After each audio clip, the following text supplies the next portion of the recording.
In the middle of summer, there's something about getting up early in the morning, launching your boat, and going out onto the Great Lakes in search of salmon and trout.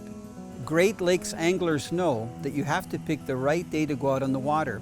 Can't be too rough, because in some cases you're fishing 1 to 10 miles offshore, depending where the fish are. Both salmon, steelhead, and lake trout feed on bait fish that are anywhere from 3 to about 5 inches long. Some of these bait fish can be suspended close to the surface. At certain times of the year, they'll be down in about 100 feet of water.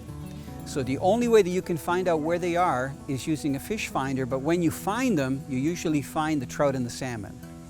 While most anglers use a variety of lures to catch those salmon in the Great Lakes, I find that trolling with a large streamer fly works extremely well when it's fished in conjunction with a flasher that actually attracts salmon from quite a distance. The lure Jensen flash fly comes in different colors, and the color that you choose is very important. For example, early and late in the day, it's very important to use some of the darker colors.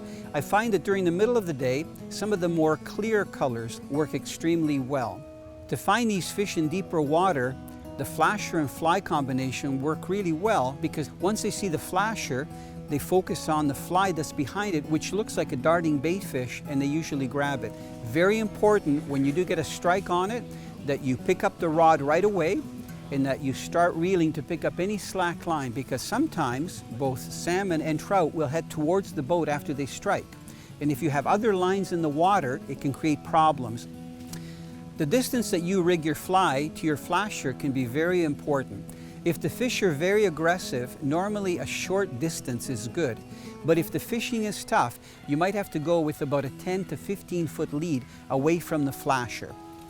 If you love Great Lakes trolling for salmon, steelhead, and lake trout, trolling a fly behind a flasher can really increase your success rate.